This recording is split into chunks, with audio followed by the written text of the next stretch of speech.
Helo, reit te, rydyn ni'n wneud bach o ddarllen a deall. Iawn, felly yr un peth fel quiz fel wyth pythefnos diwethaf. Iawn, tybed os chi'n gallu gwneud y rhai yma nawr. Reit te, cwestiwn 1. Aeth mam i'r fwyd y talnod llawn. Tybed pa un? Nawr ni'n neud yr un gyntaf gyda'n gilydd. Aeth mam i'r ble fwyd? Aeth mam i'r problem fwyd? Aeth mam i'r siop fwyd? Neu aeth mam i'r gair fwyd? Pa un sy'n neud y fwyaf o synnwyr? Siop. Da iawn chi. Aeth mam i'r siop fwyd? Reit te, mae Miss Hughes yn mynd i ddarllen rhai nawr. Iawn, a rydw i eisiau chi i feddwl am atebion, a nawn ni cael yr atebion fel tro diwethaf ar ddydd Gwener. Iawn, so meddyliwch am y frawddeg yn ofalus i wneud i wneud yn siŵr bod chi'n gwybod pa un sydd yn wneud mwyaf o synnwyr. Iawn, felly cwestiwn 2. Roedd non mynd adref. Roedd non am mynd adref? Roedd non eisiau mynd adref? Roedd non pryd mynd adref? Roedd non aeth mynd adref. Pa un o'r rhain sy'n gwneud mwyaf o synnwyr i chi? Reit te, rhif 3. Cafodd sgwter yn anrheg pen-blwydd gan mam y talnod llawn. Cafodd mai sgwter yn anrheg pen-blwydd gan mam? Cafodd dad sgwter yn anrheg pen-blwydd gan mam? Cafodd llaw sgwter yn anrheg pen-blwydd gan mam? Cafodd gan sgwter yn anrheg pen-blwydd gan mam? Pa un sy'n mwyaf synnwyr un yma? Reit, nesaf, rhif 4. Mae non yn hoffi mynd i'r y talnod llawn. Mae non yn hoffi mynd i'r lluniau. Mae non yn hoffi mynd i'r dad. Mae non yn hoffi mynd i'r trefn.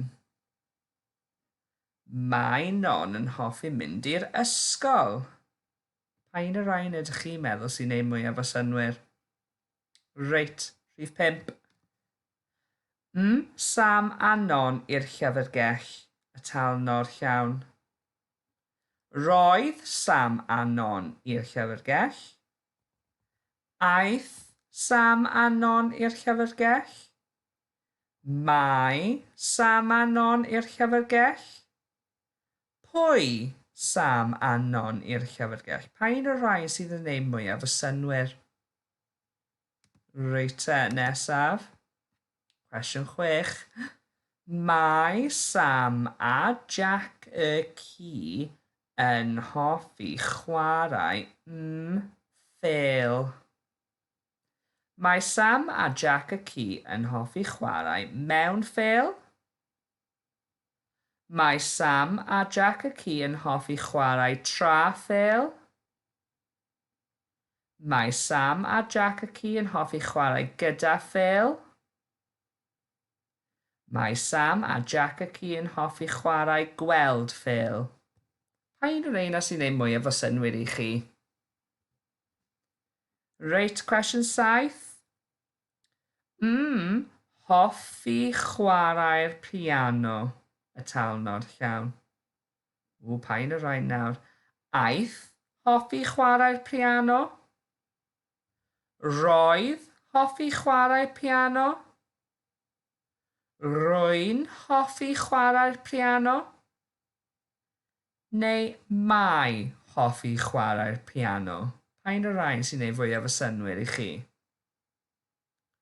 Reit, cwestiwn 8. Roedd non yn ei ffrog newydd.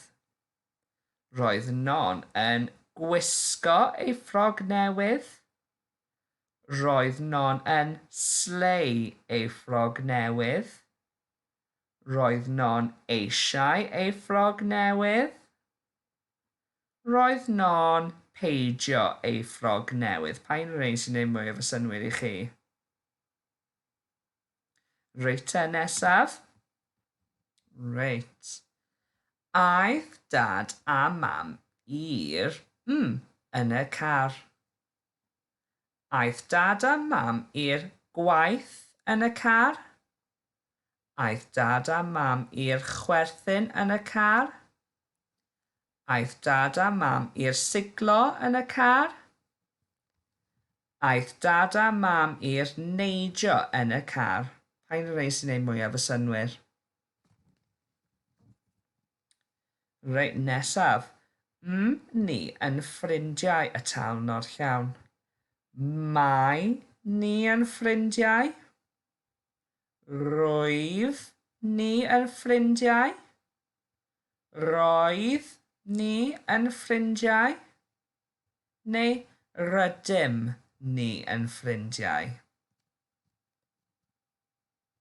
Reit, nesaf.